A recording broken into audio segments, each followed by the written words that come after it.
Hey everyone, All right. back to Play, Pause, Rewind. This is episode 8. We're going to be talking about the Falcon and the Winter Soldier. So let's get going pretty quick. Niles, how you doing? I'm doing great. I'm very excited to talk about this series, Falcon and Winter Soldier. I mean, you and I have been watching this every week since it came out, and it's been fantastic. How are Friday you doing, afternoon tradition. It's been great. Yeah, right. Tradition.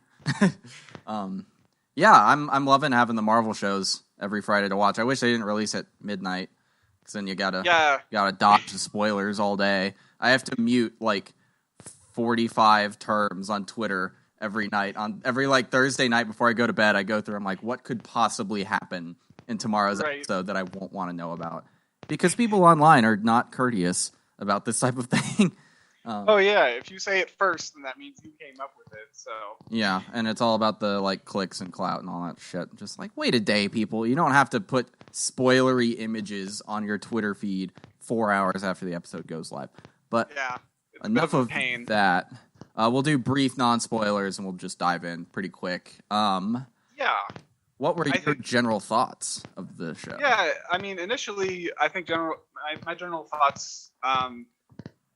I really enjoyed this series. You know, I greatly appreciated that we had this opportunity to get this great character building for Sam and Bucky, who I felt like have always been kind of side characters in past films, especially Sam.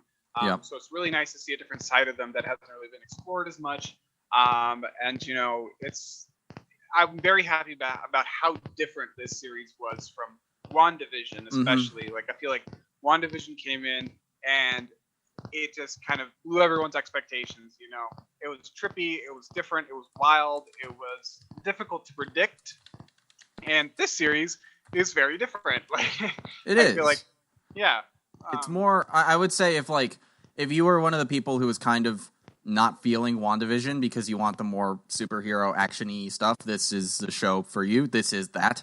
And I will say I was impressed with the show. It was far more interesting than I thought it was going to be. I anticipated I would enjoy it because I more or less enjoy everything the Marvel Cinematic Universe makes, but I didn't think I would find it very intriguing. I thought it was going to be super straightforward, just action-adventure show with Bucky and Sam, which would have been fine, but it took a lot more chances than I expected it to, and I was pretty impressed at the ambition of it. I liked the season a lot. I think it was probably a little too busy, and we'll talk about that a little later. Just, they tried to do a lot, and they had multiple factions at play, and I think maybe they had a little bit too many characters to develop them all adequately. I can understand that.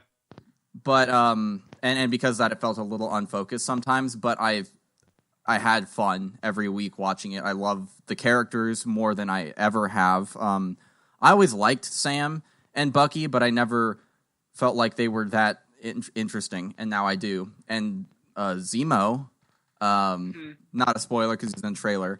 Holy shit, is his character improved after this show? He was he was a fine villain in Civil War, but I remember in that movie, everybody was like, you could have just taken him out, and it would have been fine. And now I'm like, Zemo is a great character. Yeah, Zemo is fantastic in this series. And, you know, I think I'll probably be one of the minorities where I'll say, yes, I greatly appreciated Zemo in Civil War. I thought he was an integral part of the story. And, you know, I don't think that you can really debate that, you know, he was integral, because without him, you know, the Winter Soldier wouldn't have gone off the rails and stuff like that. But yeah, I think the argument was more that the Civil War conflict could have just been about the philosophical differences between Tony and Steve on the Accords, and that could have driven the plot, because in the comic book Civil War, the conflict is just about the Superhero Registration Act, and that seeds the entire conflict on its own. Right. Okay. But I was fine with Zemo. But do you want to do spoilers, or do you have any more general? You know, just some other things that I'd like to point out about this series is that, like you were just saying earlier, I feel like it took some good risks. It was ambitious, and it really surprised us on a lot of the things that it discussed, because this series, you know, it highlights historical racism. It highlights, you know, PTSD.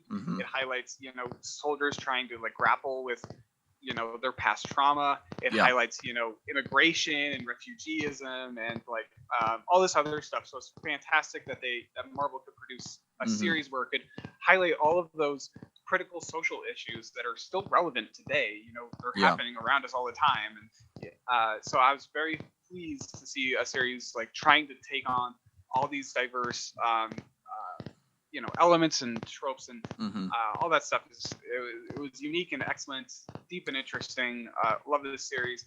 And I guess one other point that I just kind of wanted to bring up was just this fantastic line. It's not really a spoiler for the series, but I kind of felt like it spoke to one of the issues that they were discussing in the series. It was kind of a little bit more philosophical, but in episode 3, you have this great conversation between Zemo and Sam. And it's this interesting conversation about super soldiers and how the power of creating super soldiers is, you know, inherently immoral and kind of akin to that power of, you know, a god of saying this person gets the right to be a super soldier and this person doesn't. It's like, it's not exactly fair. And Zemo if you're curious about when it happens in the episode, it's at 29 minutes, 54 seconds. I wrote it down because I thought it was so interesting. But Zemo says, super soldiers cannot be allowed to exist. And Sam responds, isn't that how gods talk? I thought that was one of my favorite exchanges of the series. You know, I will probably go back and rewatch that conversation just because I thought it was so interesting. And I kind of thought that maybe it could be a thesis for the show. But, you know, once you watch the entire series and you get to the final episode, I feel like maybe that's not as true. But I think, you know, the whole idea of super soldiers is definitely relevant through this series. And, of course, it's going to be because of Captain America. And I'm sure we'll talk about that a little bit further now, too. And I like how the show touches on the weight of the symbol of the shield. Like what it means specifically to a black person in America. And this show deals with racism a lot. And keep in mind, as we're talking about it, we are, two white dudes talking about this. So it's not our lived experience, obviously. So we're going to do our best. But it was powerful to me to see Sam's story specifically with relation to that. And more stuff about that in spoilers, because there's a lot about that in this show. So I think we should dive in just so we can take the cuffs off. And yeah, let's dive in, take the cuffs off, let's get going.